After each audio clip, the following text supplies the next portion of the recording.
हे गोविंद राखु शरण, हे गोविंद राखु शरण, अब तो जीवन हारे।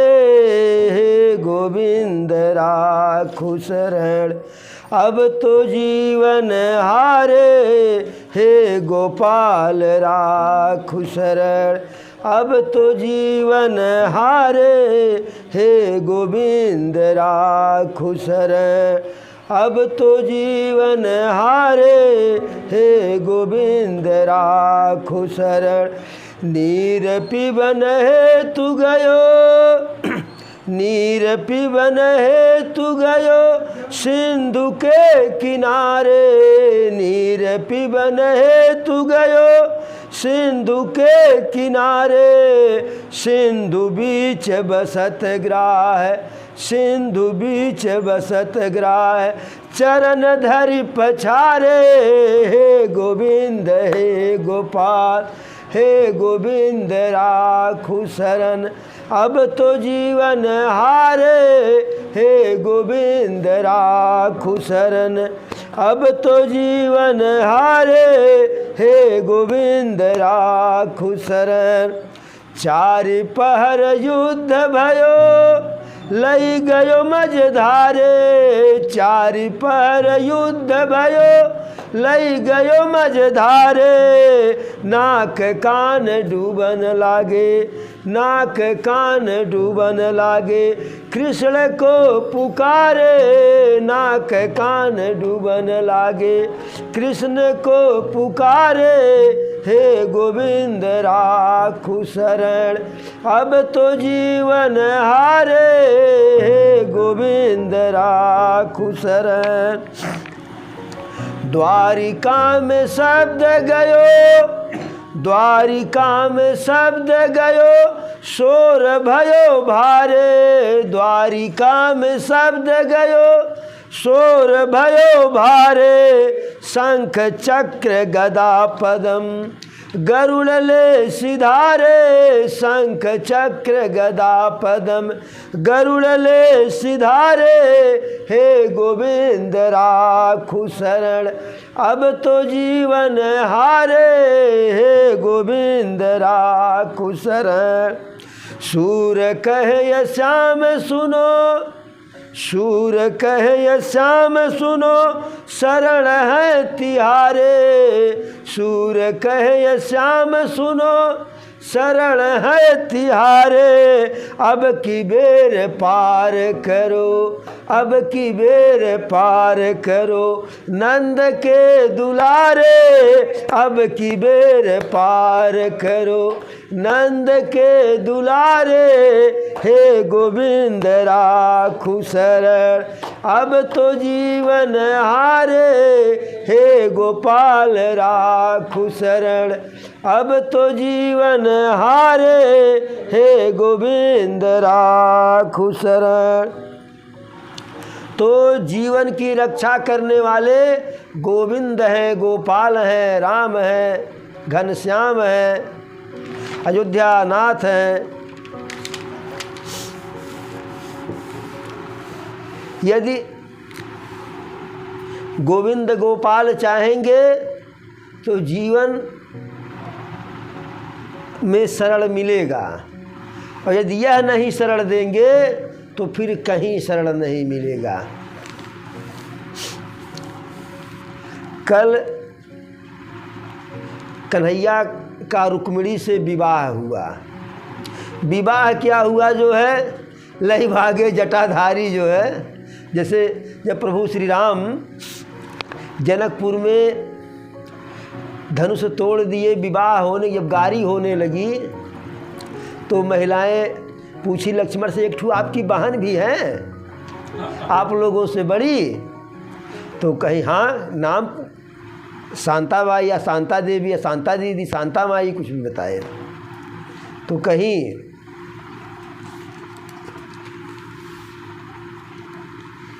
कि दे नाच, और शांता का विवाह जो है श्रृंगी ऋषि के साथ हुआ था।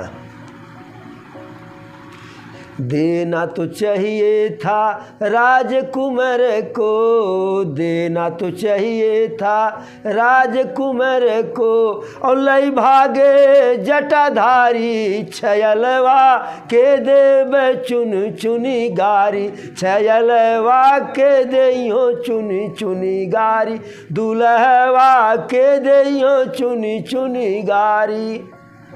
तो इस प्रकार से तो कन्हैया तो लेकर के भागे, दूल्हा बन करके सही शिशुपाल गया था और दुल्हन लेकर के कन्हैया आए जो है।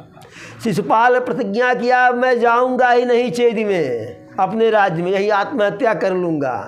तो जरासंध शिशुपाल का मित्र था, कहा बस एक बार की पराजय में आत्महत्या, अभी विवाह तो हुआ नहीं था कि आपकी पत्नी थी, तुम्हारी पत्नी थी, विवाह होने वाला था, कोई रिश्ता नहीं, एक बार पराजित हुए तो आत्महत्या कर लोगे।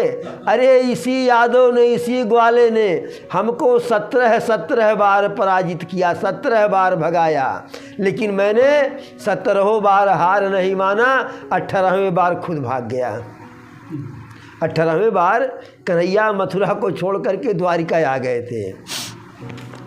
तो सुखदेव जी कथा में कहते हैं महाराज परीक्षित से कि कृष्ण का एक पुत्र थे प्रद्युम्न, जो कामदेव के अवतार थे, बड़े सुंदर थे। जब शंकर जी समाधि में थे, देवताओं के कहने पर कामदेव जब उनके समाधि को भंग करने के लिए उनके हृदय में जो है बाण मारे, कुसुम सर से कुसुम बाण, जब अरे तब शंकर तीसर नयन उघारा, और चितवत काम भयहु जरि छारा। तब शिव तीसरा नयन उघारा, तब तीसरा नेत्र उघारे तो कामदेव भस्म हो गए। कामदेव की पत्नी रति रोते बिलखते आई। तो प्रभु कहे कि अब आज से तुम्हारा पति जो है सबके अंदर रहेंगे, तुम्हारे पति। वह कही पति हमारे रहेंगे सबके अंदर, इसमें हमें कौन सा लाभ है भाई, मेरा पति मेरे अंदर रहे, मेरे पास रहे तो बात समझ में आता है। पति मेरा और सबके अंदर, यह तो हमारा और घाटा है। एक तो आप हमारे पति को भस्म कर दिए और मिलाने की बजाय सबको बांट दे रहे हैं। हमें अपना पति चाहिए, मेल वाली बात बताइए। तब बोले बाबा वरदान दिए। अरे जब जदुवंश कृष्ण अवतारा, और जब जदुवंश कृष्ण अवतारा, और हो ही हरन भव भय भरहारा। कृष्ण तनय होई हाय सुत तोरा, और व्यर्थ न जाई सुनहु मम बचन मोरा। तो इस प्रकार से व्यर्थ न जाए बचन मम मोरा। तो वरदान दिए थे कि यदुवंश में जब द्वापर युग में कन्हैया अवतार लेंगे तो कन्हैया का पुत्र जो है तुम्हारा पति के रूप में जो है कन्हैया के पुत्र वहाँ जन्म लेंगे, और तब तुमसे मेल होगा। तुम भी एक चित्रलेखा या कोई राजकुमारी के रूप में जन्म लोगी, और तब दोनों का विवाह होगा, तब मिलान होगा, मेल मिलाप होगा। तो प्रद्युम्न बड़ा सुंदर थे, एकदम कृष्ण की तरह से। तो जितने भी कृष्ण की अन्य रानियाँ थीं वह प्रद्युम्न को ही कृष्ण समझ बैठती थी। यह कथा सुनाई रहे थे सुखदेव जी महाराज परीक्षित को। तो महाराज परीक्षित कहे कि कृष्ण का विवाह तो मात्र रुक्मिणी से हुआ था, तो कैसे और सारी रानियाँ? आप कृपया करके हमें बताएं कि रुक्मिणी के अतिरिक्त और कौन कौन रानी थी। आप हमको यह बताइए कि रुक्मिणी के अतिरिक्त और कौन कौन रानी थी। तो सुखदेव जी कहे कि ध्यान से सुनिए, जो है द्वारिका में ही जैसे द्वारिकाधीश थे, तो बड़े बड़े राजा के अधीन छोटे छोटे राजा भी होते थे। तो द्वारिका के द्वारिकाधीश तो थे कन्हैया, लेकिन उन्हीं के अधीन एक छोटे राजा थे, जमींदार मान लीजिए, छोटा राजा मान लीजिए, जिसका नाम था सत्राजित, और उसका एक भाई था प्रसेनजित। सत्राजित सूर्य भगवान की जो है उपासना किया, घनघोर तपस्या किया, कठोर तपस्या किया। तो सूर्य भगवान प्रसन्न होकर के उसे एक स्यमंतक मणि दिए। वह स्यमंतक मणि जो है सूर्य के ही तरह से चमक रहा था, और उसकी एक विशेषता यह भी थी कि उस मणि में जैसे पारस पाथर होता था, उस मणि में यदि कोई धातु छुआ दिया जाए, स्पर्श, किसी धातु का जब स्पर्श होता था तो वह धातु सोने की हो जाती थी। दिन भर में करीब 24 भर सोना बनता था। 24 भर तो सोना उस धातु में छुआ करके बनता था स्पर्श से, और सूर्य की तरह से चमकता था। तो देखिए, यदि किसी अपात्र व्यक्ति के पास कोई बहुत बड़ा सामान हो जाए, कोई बहुत बहुमूल्य कीमत की सामान मिल जाए, तो वह भी बड़ी समस्या होती है। कमज़ोर व्यक्ति के पास बहुत ज़्यादा धन हो जाए, दुर्बल के पास बहुत सुंदर पत्नी उसे मिल जाए, तो आफत ही आफत है। सत्राजित तो सूर्य भगवान की तपस्या कर लिया, उसे स्यमंतक मणि मिल गई, लेकिन अब उसकी सुरक्षा करने में वह असमर्थ था। ऐसे कैसे किसी के पास बहुत सुंदर किसी की पत्नी मिल जाए, अब बेचारा उसके पास ताकत नहीं, तो कमज़ोर की लुगाई गांव भर की भौजाई, कमज़ोर की लुगाई, दुर्बल की लुगाई गांव भर की भौजाई। अरे जिनका रिश्ते में भौजाई लगती तो भौजी कहबे करते हैं, जो जेठऊ होते हैं या ससुर भसुर, वह भी मारे उसके मस्करी के कहो भौजी, तो कमज़ोर की लुगाई गांव भर की भौजाई। तो सत्राजित। और एक चीज़ है, यदि कोई चीज़ हमारे पास है तो यदि बेशकीमती है, यदि उसे हम उसका प्रदर्शन न करें तो रहने से फ़ायदा ही क्या। भाई स्यमंतक मणि है और वो कोठरी में बंद रहे तो फ़ायदा ही क्या है।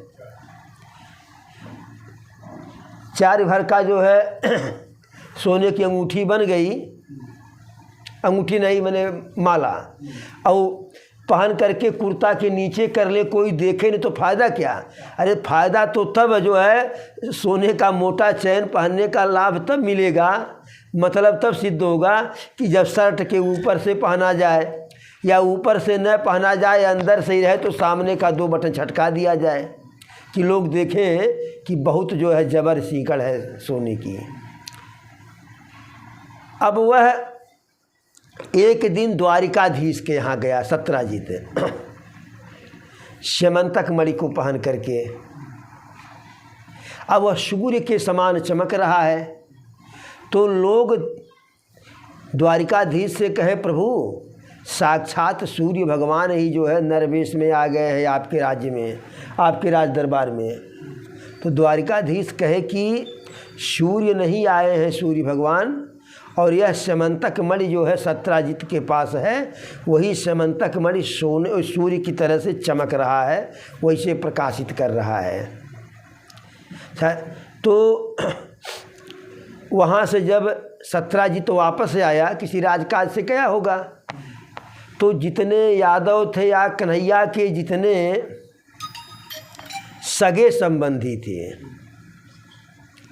वो सब जो है कन्हैया से कहने लगे, और सत्राजित से भी कहे कि अरे भाई आपके पास तो बड़ा बढ़िया चीज़ है, बड़ी अच्छी मणि है ही हो दुनिया भर का। कहते कहते लोगों ने कहा कि क्या करेंगे आप इसको, तो कहा हमारा चीज़ है चाहे जो करें। ये कहे कि इतना सोना जो है पैदा होता है रोज़, सोना क्या करोगे। वो कहा सोना पैदा होता हो, क्या करेंगे, रखेंगे, बहाएंगे, क्या करेंगे, हमारा जो है हमारी जिम्मेदारी है। लोगों ने कहते कहते कह दिया कि इस समंतक मणि को द्वारिकाधीश को दे दीजिए। वो कहा नहीं देंगे। द्वारिकाधीश एक दिन पुनः बुलवाए, कहे कि जो समंतक मणि है उसे हमको दे दो, और इतना सोना क्या करोगे? कहा नहीं हमारा है, हम नहीं देंगे। कहे ठीक है, समंतक मणि अपने पास रखो, लेकिन उससे जो सोना पैदा हो रहा है वो सोना हमको दे दो, और जितने धन की आवश्यकता तुम्हें होगी, छोटे से राजा हो, उतना धन हम तुम्हें दिया करेंगे। वह कहा कि जब हमारे पास संपूर्ण है तो क्या करें, हम हिस्सेदारी लें, हम नहीं देंगे। अब कन्हैया को अकलंक लगना था, कन्हैया को अकलंक लगना था। जैसे एक चंद्रमा होती है, अकलंकी चंद्रमा होता है ना। परम पूज्यपाद गोस्वामी तुलसीदास रामचरितमानस में लिखे हैं, सुनहु नाथ पर नार लीलार गोसाई, तजऊ चौथ की चंद किनाई। तो वह चंद्रमा जो चौथ का होता है उसे प्रायः लोग नई नवेली दुल्हन को नहीं देखने देते हैं और अपनी बिटिया को नहीं देखने देती, अकलंक लगेगा। तो कन्हैया को अकलंक लगना था, और जो जैसे होना होता है वैसे घटना घटते चली जाती है। करहि करामहि भंजहि सोई। तो सत्राजित का जो छोटा भाई प्रसेनजित था जो है, थोड़ा सा दिमाग से जरा सा हल्का था, बौरहा नहीं था, जरा सा हल्का था। तो एक बार शिकार खेलने जाना हुआ, और सत्राजित उससे बहुत प्रेम करता था भाई से। तो एक बार उसे शिकार खेलने जाना हुआ तो कहा भैया हमारी इच्छा है कि मणि जो है हम पहन करके जाएं शिकार खेलने। मारे प्रेम के मना नहीं कर पाया, मणि दे दिया। अब शिकार खेलने के लिए गया, जंगल में पहुंचा, अचानक जो है एक खूंखार बाघ है, आदमखोर है, जो बहुत ही शक्तिशाली, उसके ऊपर आक्रमण कर दिया। प्रसेनजित को संभलने का मौका नहीं मिला और बाघ जो है शेर उसे चीर दिया, तो उसकी हत्या कर दिया, उसके घोड़े की भी हत्या कर दिया। और समंतक मणि चमक रहा था तो वह अपने मुख में दबा करके समंतक मणि को लेकर के आगे बढ़ा। उधर से आगे गया तो बाघ जंगल में जा रहा है। जामवंत जी देखे कि बाघ के मुख में जो है चमकीला कोई वस्तु है, कोई पदार्थ है। बाघ को पकड़े, उसके मुंह को चीर करके समंतक मणि ले लिए। अब जामवंत जी भी रीछ बानर भालू कहा जाने समंतक मणि। अब गए अपने गुफा में तो चमक रहा था, तो जामवंत जी की बिटिया जामवंती वह देखी तो पिताजी हमको दे दीजिए, बिटिया को थमा दिए। न तो उनको पता है समंतक मणि क्या होता है, न बिटिया को पता है। अच्छा, अब उधर की बात वहाँ को छोड़ो, अब आगे के सुनो हवाल। उधर की कहानी इतनी हो गई। अब एक दिन बीता, 2 दिन बीता, 3 दिन बीता, प्रसेनजित का कोई पता नहीं चला। अब वह जो सत्राजित था वह अब द्वारिकाधीश से नहीं लेकिन लोगों से धीरे धीरे उसके मन में जो है एक पाप आ गया कि द्वारिकाधीश कह रहे थे समंतक मणि देने के लिए, नहीं दिए, और वही जो है घात लगा करके चाहे अपने किसी से मेरे भाई की हत्या करवा करके समंतक मणि ले लिए। उनसे तो नहीं कहा, क्योंकि छोटा राजा बड़े राजा के ऊपर डायरेक्ट इल्ज़ाम लगा नहीं पाएगा, लेकिन पूरे प्रजा में यह बात जो है मुँह जो है। हाँ, अच्छा, और एक बात है, यदि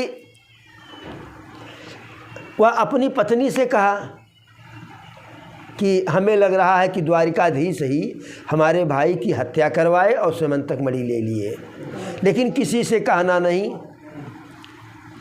क्योंकि वह द्वारिकाधीश हैं, हम उनके अधीन हैं। मणि गया, भाई गया तो जान भी मेरा चला जाएगा, वो तो बचा है अभी। लेकिन अगर किसी बात का प्रचार करवाना हो बिना रुपया पैसा के, बिना कुछ खर्चा किए, तो मेहरारू जो स्त्रियों को बता दीजिए और बता करके बस इतना कह दीजिए कि किसी से कहिएगा मत, इतना कहना मत भूलिए।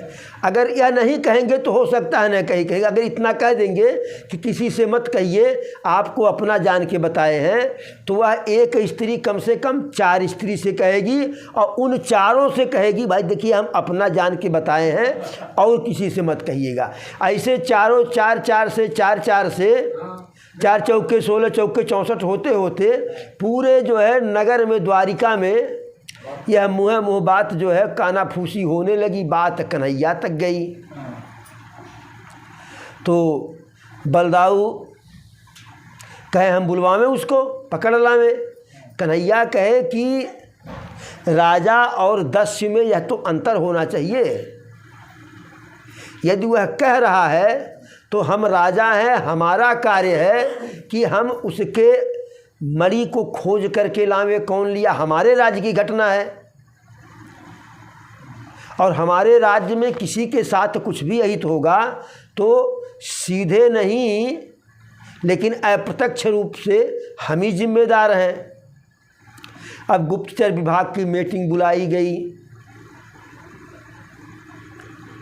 सारे यादव वीर जो खास थे बुलाए गए। तो यहाँ तक तो पता लगा कि समंतक मणि ले करके प्रसेनजीत जो है शिकार करने के लिए वन में गया था। अब कन्हैया खुद छटे हुए यादव सैनिक को ले करके जंगल में चल दिए। जब जंगल में गए तो तहकीकात सही दिशा में चल रहा है, जांच सही दिशा में चला। तो जब जंगल में गए तो देखे घोड़े के निशान को देखते हुए जा रहे हैं, तो देखे कि एक स्थान पर घोड़ा मरा हुआ पड़ा है और प्रसेनजीत मरा हुआ पड़ा है। और तो उसके बाद घोड़े का निशान बंद, क्योंकि वही दोनों हैं। लेकिन आगे बाघ के पैर का निशान और खून का निशान। तो कन्हैया अपने जो है सैनिकों के साथ जिधर बाघ गया उधर जो है चल दिए, सही दिशा में जांच चल रही है। अब थोड़ी दूर आगे जाने के बाद जो है बाघ मरा पड़ा है, और जब बाघ मरा पड़ा है तो फिर जो है उसका निशान वहीं रुक गया। लेकिन आगे भालू के पैर का निशान, रीछ के पैर का निशान। तो अब उस निशान को देखते देखते जो है कि अभी मणि तो अभी जैसे प्रसेनजीत को मारा कौन, तो बाघ मारा, बाघ को कौन मारा। अब यह पता लगाते लगाते चले गए, एक गुफा पड़ा जिसको कहते हैं जामवंत गुफा। और यह जामवंत गुफा आज भी गुजरात में जो है, जो गुजरात में पोरबंदर है, पोरबंदर से 12 किलोमीटर आगे जाने पर रानाबाब पड़ता है, और रानाबाब से 3 किलोमीटर आगे जाएंगे तो जामवंत जी का गुफा पड़ेगा। बहुत बड़ा, बहुत विकराल गुफा है। तो उस गुफा के द्वार तक गए, और गुफा के द्वार तक जो है भालू के पैर का, रीछ के पैर का निशान मिला। अब आगे गुफा है और विशालकाय गुफा है, भयावनी गुफा है। तो कन्हैया अपने सैनिकों से कहे कि आप लोग यहीं दरवाजे पर, मेन गेट पर गुफा के हमारा इंतज़ार करो 12 दिन। जैसे बाली कहा था जो है सुग्रीव से कि मोही एक पखवाड़ा, कि एक पखवाड़ा। तो 15 दिन कहा था, तो प्रभु 12 दिन कहे 12 दिन के अंदर मैं वापस आ गया, तब तो ठीक है, नहीं तो आप लोग द्वारिका चले जाना। अब प्रभु अंदर गए, प्रभु अंदर गए तो देखे जो है जामवंत जी की बिटिया उसी समंतक मणि को लेकर के खेल रही है। उसे क्या पता, गेंद जान के खेल रही है, गेंद की तरह चमक रहा है। तो जैसे कन्हैया को देखी तैसे बड़े ज़ोर से चिल्लाई, बड़े ज़ोर से चिल्लाई। और जामवंत जी सो रहे थे, उनकी नींद खुली तो कहे तुम कौन? कन्हैया कहे कि मैं द्वारिका का धीश हूँ, द्वारिकाधीश हूँ। यहाँ क्या करने के लिए आए हो? यही समंतक मणि हमें चाहिए। तो जामवंत जी कहे मेरी बेटी का खिलौना मैं नहीं दूंगा, और यदि अपना प्राण प्रिय हो तो यहाँ से चले जाओ। कन्हैया कहे कि बिना समंतक मणि लिए मैं जाऊँगा नहीं। अब इसी बात को लेकर के पहले बात से कहा सुनी हुई, बात ही बात में रारी ठन गए। तो पहले बात में हुई, उसके बाद जो है मल्ल युद्ध शुरू हो गया। 27 दिन तक जो है युद्ध चलता रहा, मल्ल युद्ध है लगातार। और जब 12 से 13 हुआ तो सारे यादव वीर जो है द्वारिका चले गए। 28वें दिन जो है ठाकुर बाबा पटक करके जामवंत के सीना पर चढ़ करके लह मुक्का मार के बेलतक कर दिए। तब जामवंत अरे प्रभु अब न मारिए, मैं पहचान गया हूँ आपको। कहे क्या पहचान गए हो? तो जामवंत कहे प्रभु हम नहीं पहचान रहे, आप तो पहचान रहे थे। और अब जो है लीला न कीजिए, मैं आपको पहचान गया हूँ, अब लीला करने की कोई ज़रूरत नहीं है। तो प्रभु कहे हम लीला कहाँ कर रहे हैं, जो हमसे वचन मांगे तो उसी को तो पूरा कर रहे हैं। तो वचन क्या? जामवंत जी ब्रह्मा जी के मानस पुत्र हैं, बड़ी लंबी आय जामवंत जी का। जामवंत जी के समय में 3 बार भगवान का अवतार हुआ। एक बार जब भगवान वामन का रूप धारण किए थे, राजा बलि को छलने के लिए गए थे। जब पूरा पर्वताकार विराट रूप धारण किए थे तो उस समय जामवंत जी युवा थे। उस समय जामवंत जी जो है एकदम नौजवान थे। और कहे जामवंत जी बलि बाढ़त प्रभु बाढ़ो, बलि बाधत प्रभु बाढ़ो, सो तन बरनि न जाय, 7 घड़ी में कीन। उभय घड़ी में बलि बाधत प्रभु बाढ़ो, सो तन बरनि न जाय, उभय घड़ी में कीन, 7 प्रदीक्षण धाय। जो प्रभु अपने 3 कदम में आकाश पाताल पृथ्वी नाप लिए और तीसरा पैर बाल के सिर पर रख दिए, उस विराट स्वरूप का 2 ही घड़ी में जामवंत जी कहते हैं कि मैं 2 घड़ी में प्रभु का 7 परिक्रमा कर लिया। तब मैं जवान था। अब इस प्रकार से और दूसरा अवतार प्रभु का, जब प्रभु राम के रूप में अवतार लिए, उस बार तो प्रभु की परिक्रमा किए और इस बार प्रभु की सहायता में प्रभु की तरफ से युद्ध किए। युद्ध हो गया, रावण पराजित, रावण का वध हो गया। सारे मुख्य बानर भालू जो है अयोध्या में गए, प्रभु का राज हुआ। जब सब आने लगे तो जो मांगा सबको जो है प्रभु दिए। जामवंत की बारी आई। जामवंत से राघव सरकार कहे मंत्री जी, जामवंत जी आपको क्या दिया जाए, आप क्या चाहते हैं? प्रभु कहे कि प्रभु जो मैं मांगूंगा वह आप देंगे। कहे हाँ, मोरे अदेय कछु नाही, यानी कुछ मेरे लिए देने को अदेय है, यानी जो दे न सकूं। तो कहें प्रभु रावण का वध हो गया, इतना लंबा युद्ध चला, और राम रावण का युद्ध सबसे लंबा चलने वाला युद्ध जो है सबसे विशाल युद्ध है, सबसे बड़ा युद्ध है। तो जामवंत जी कहे कि प्रभु युद्ध तो चला जो है, लेकिन युद्ध में मेरा मन नहीं भरा लड़ कर के है। तो राघव सरकार कहे बताइए, इतने बड़े बड़े वीर उधर थे, आपका युद्ध से मन नहीं भरा? कहे ना प्रभु, उधर कोई मुझसे लड़ने लायक था ही नहीं। एक रावण था कि जिससे हम लड़ते तो मेरा बोध होता, लेकिन रावण से हम इसलिए नहीं लड़े प्रभु कि रावण को मारने का दायित्व आपके ऊपर था। हम चाहते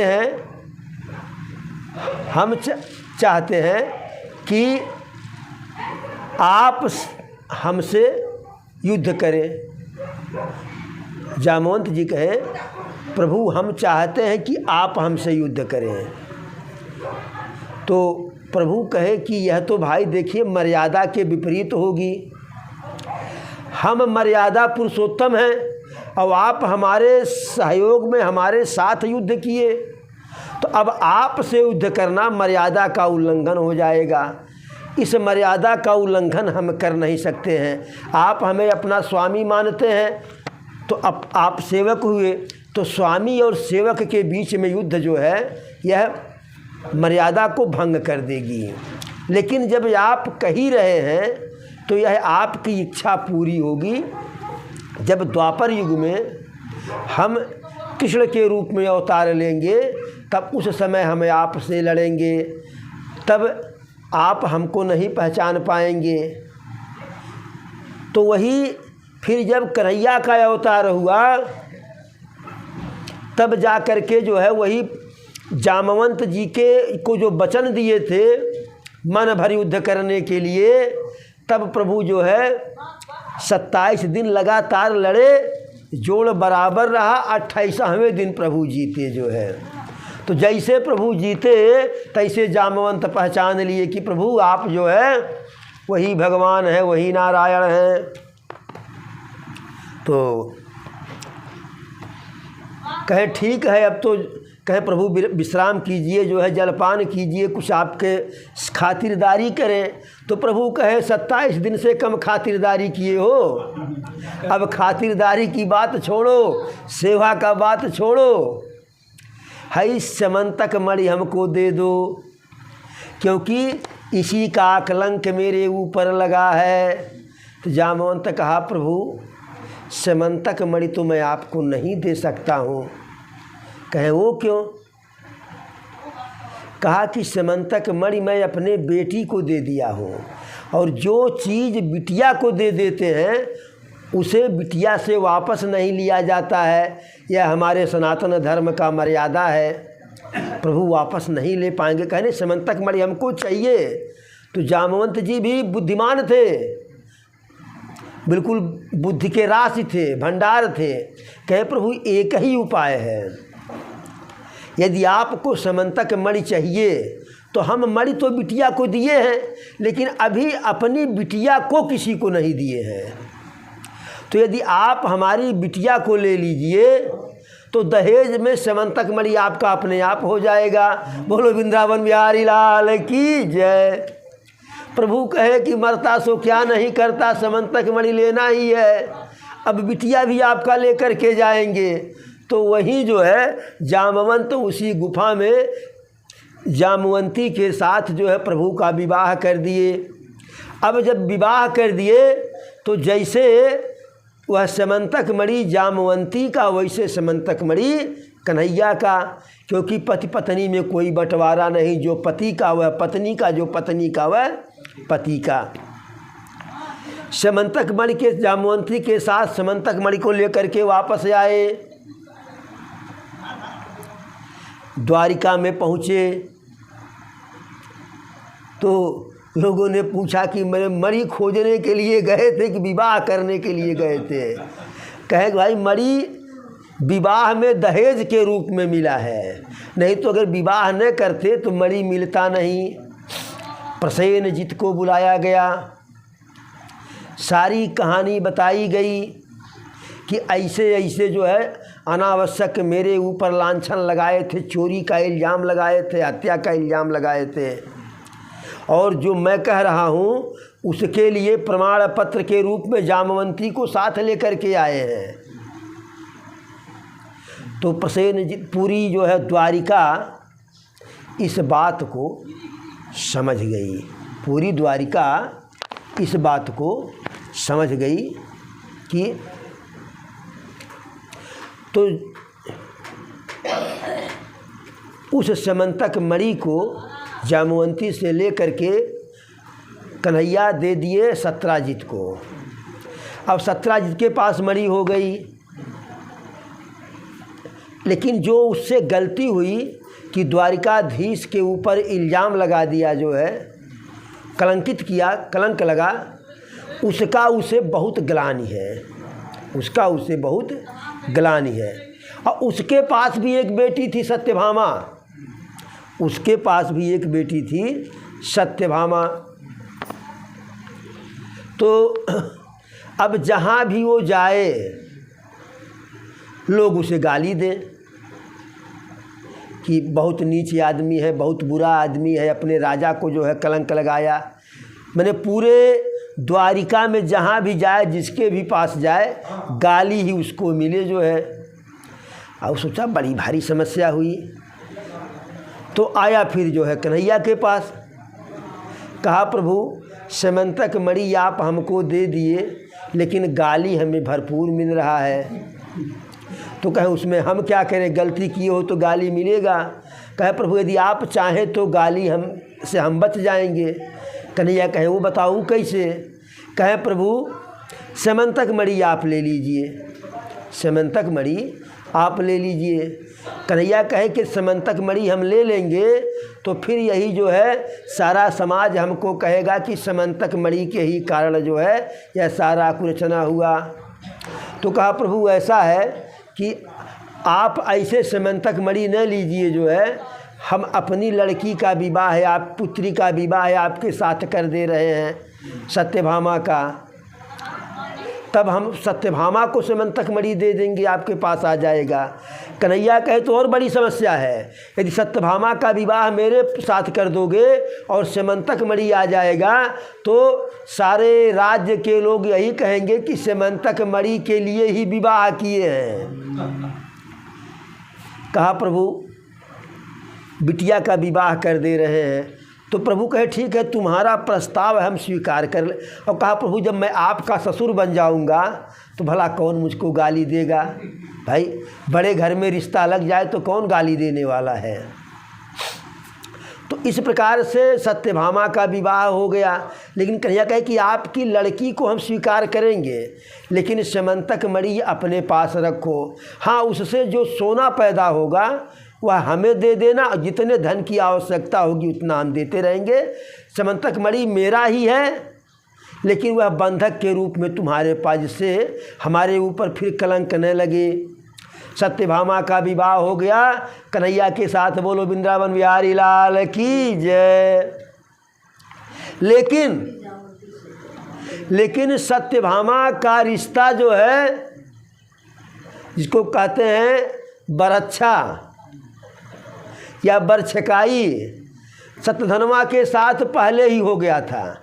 सत्यधनुआ के साथ जो है सत्राजित पहले ही कर दिया था, लेकिन यह बात कन्हैया को बताया नहीं, तो कन्हैया विवाह नहीं करते। अब जब इसकी सूचना सत्यधनुआ को लगा, जो है वह सोचा था कि सत्यभामा तो मिलेगी ही मिलेगी, और एक बिटिया है तो बदले में समंतक मणि भी मिलेगा।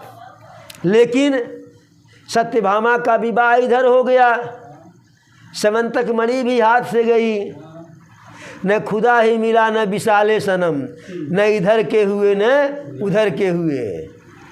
अब बिल्कुल जैसे नारद भगवान जो है विश्वमोहिनी से विवाह करने के लिए जो जो लीला किए, तो बदनामी भी हो गई और पत्नी भी नहीं मिली। तो सत्यधनुआ को बड़ा क्रोध आया, सत्यधनुआ को बड़ा क्रोध आया। अब सत्यधनुआ जो है रात के समय सत्राजित के ऊपर आक्रमण कर दिया। और सत्राजित की हत्या कर दिया। सत्राजित की हत्या कर दिया। और सत्राजित की हत्या कर दिया। अच्छा नहीं, जो शत्रुधर्मा बड़े क्रोध में था, लेकिन उसकी समस्या यह थी कि कन्हैया से रिश्ता लग गया है द्वारिकाधीश से।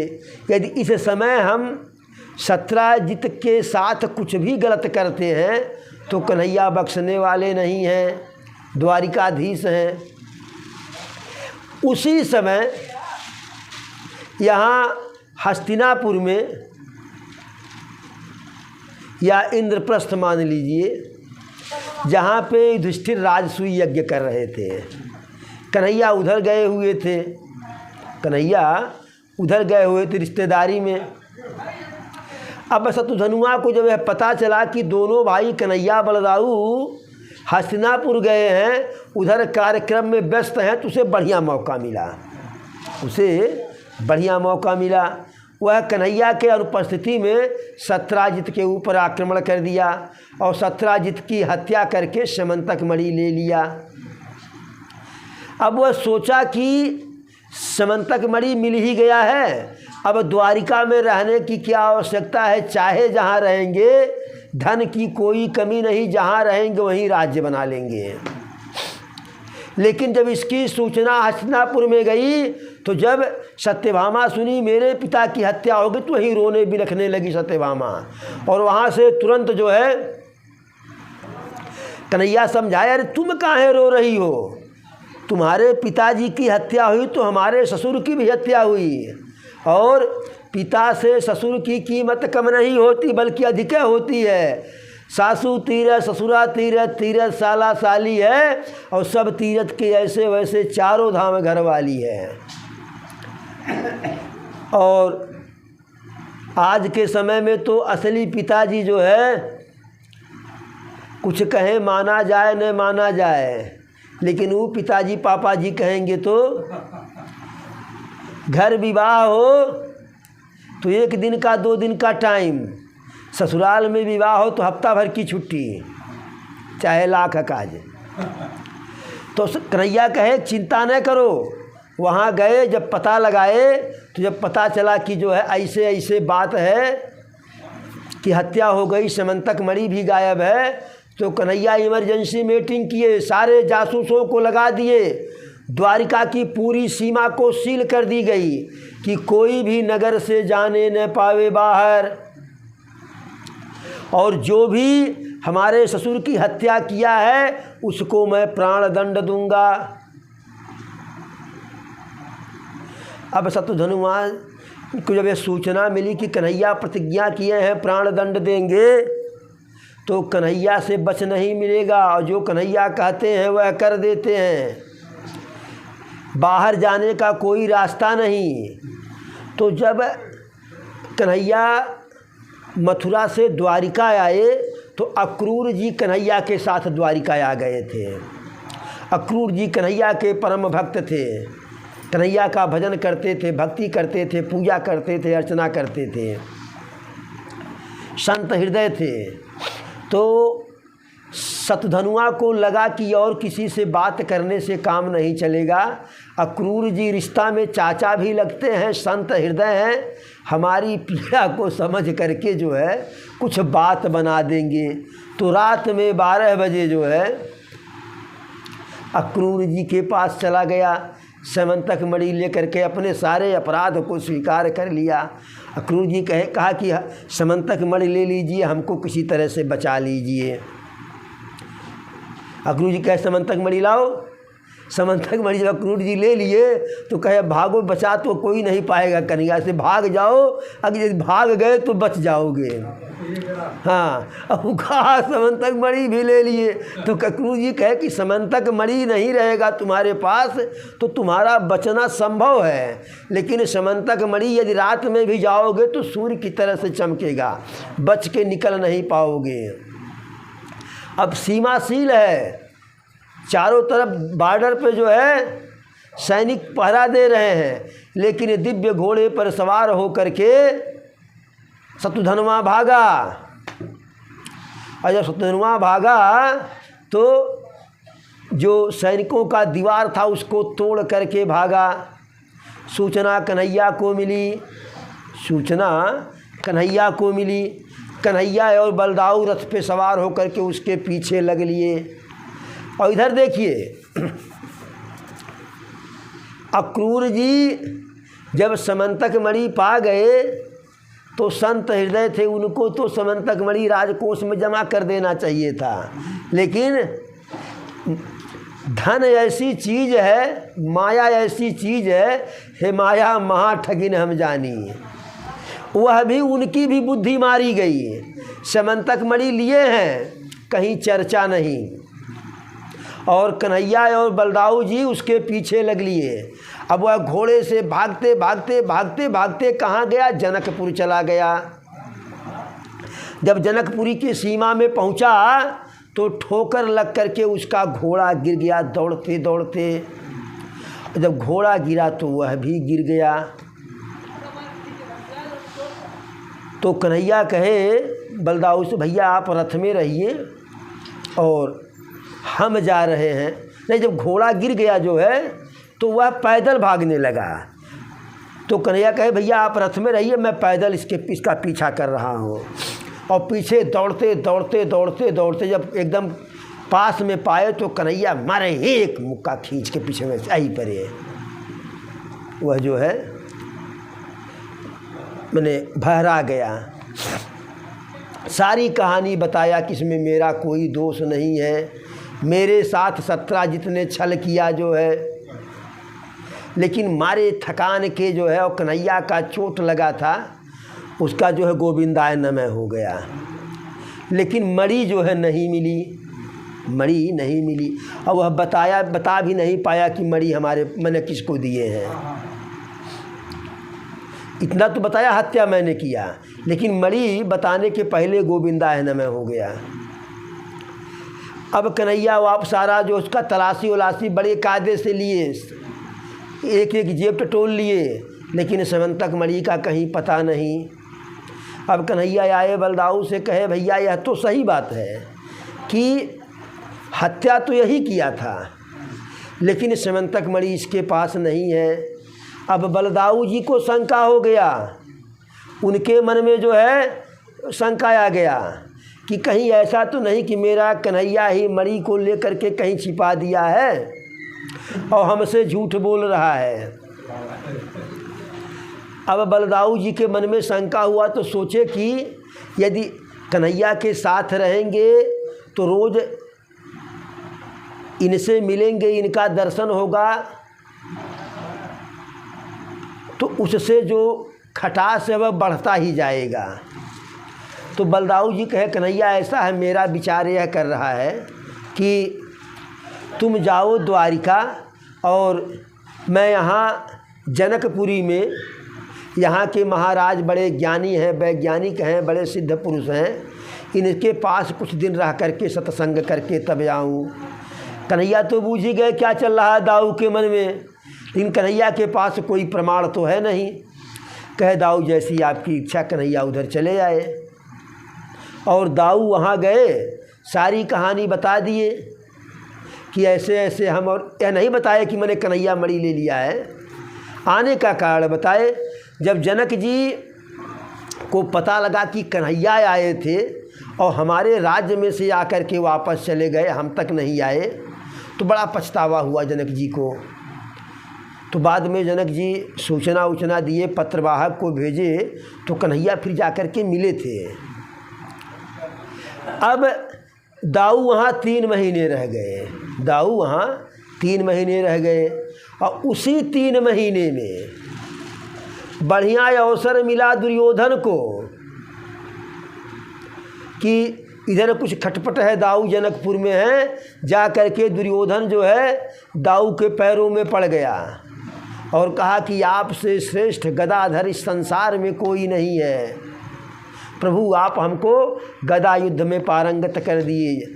अब जब बड़ाई सुने बलदाऊ तो दुर्योधन तो छलिया था, कपटी था, समझ नहीं पाए और 3 महीना उसे लगातार गदा युद्ध सिखाए जो है। और 3 महीने में उसे गदा में पारंगत कर दिए। इसलिए दाऊ जो है दुर्योधन के गुरु रहे। अब इधर कन्हैया द्वारिका में है, समंतक मणि अक्रूर जी के पास है, समंतक मणि अक्रूर जी के पास है। लेकिन अब अक्रूर जी समंतक मणि का करें क्या? ऐसा भी नहीं कर पा रहे हैं मोह के कारण कि इस राजकोष में दे दें, कन्हैया को बता दें। अब मन में दूसरा विचार आया कि यहाँ रहेंगे तो समंतक मणि का कोई प्रयोग नहीं होगा। तो कन्हैया से कहे, कन्हैया ऐसा है प्रभु कि बहुत राज्य में रह लिए, राजसी ठाट बाट में, अब वृद्धावस्था आ गया है। यही विचार है कि जा करके काशी में भोले बाबा का भगवत भजन करें, काशी में प्राणांत होगा तो मोक्ष मिल जाएगा, वहीं जा कर के जो है जप तप करें। कन्हैया कहे जैसा चाचा जी, जैसी आपकी इच्छा जो है, जिसमें आपकी भलाई हो। अब कन्हैया का आदेश मिल गया, समंतक मणि लेकर के चोरी से निकल दिए। अब काशी में गए तो अब सोना पे सोना पैदा हो रहा है, सोना पे सोना पैदा हो रहा है। गए थे जप तप करने, लेकिन धार्मिक प्रवृत्ति के तो थे ही, लेकिन अब जप तप कहाँ हो पाए। देखिए, यदि माया है तो जप तप नहीं हो पाएगा, लेकिन उस माया का वह प्रयोग जो है किसी अनर्गल जगह नहीं किए, क्योंकि धार्मिक प्रवृत्ति के थे तो यज्ञ करने लगे। बड़े बड़े यज्ञ जो है, अब बड़े बड़े यज्ञ तो पूरा ठाट बाट से यज्ञ, बड़े बड़े बहुत से ब्राह्मणों को निमंत्रित, सबको निमंत्रित करते थे यज्ञ में। सारे सब कुछ जो है, जो ब्राह्मण होते थे, जो यजमान होते थे, जो वो क्या कहते हैं, जो यज्ञ में व्यास होते थे या जो ब्राह्मण भोजन करने आते थे, सबको स्वर्ण मुद्रा ही देते थे, यानी हर काम में स्वर्ण मुद्रा। अच्छा, कन्हैया ब्राह्मणों की पूजा करते थे, ब्राह्मण कन्हैया को बहुत प्रिय जो है। ओम नमो ब्राह्मण देवाय गो ब्राह्मण हिताय च। तो कन्हैया ब्राह्मणों के देवता हैं और गौ और ब्राह्मण का रक्षा करने वाले हैं। ब्राह्मणों का बड़ा इज्जत करते थे।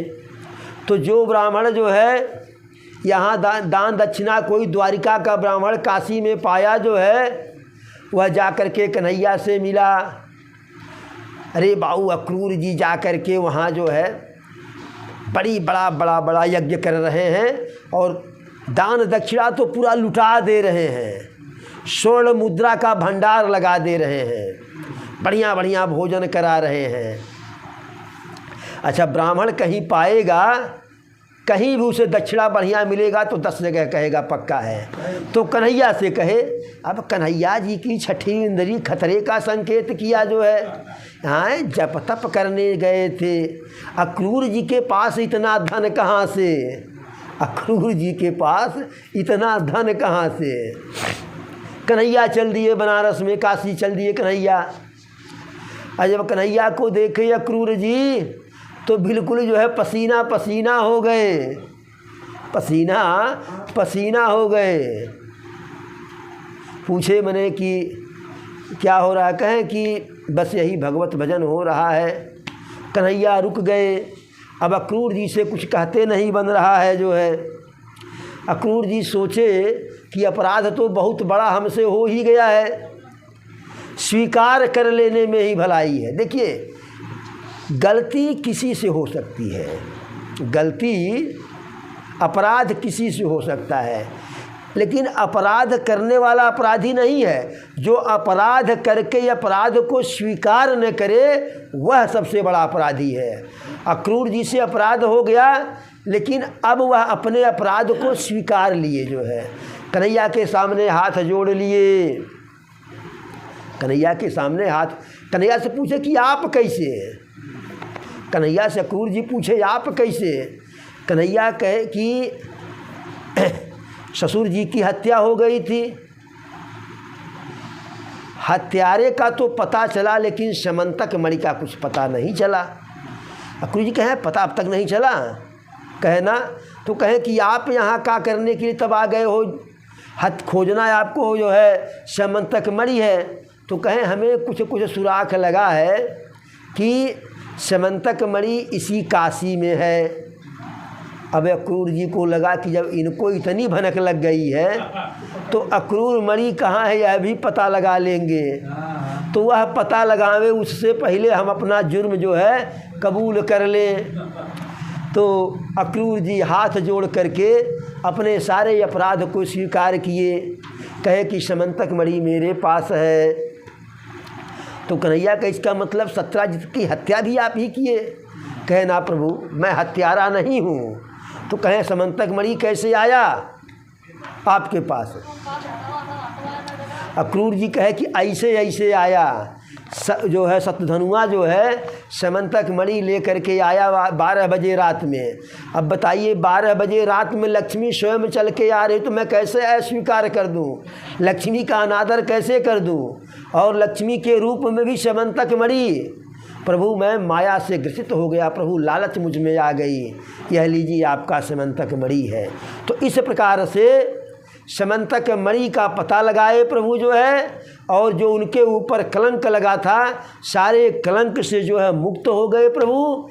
तो बोलो वृंदावन बिहारी लाल की जय। और इसी प्रकार से प्रभु की जो है 2-2 शादियाँ हो गई।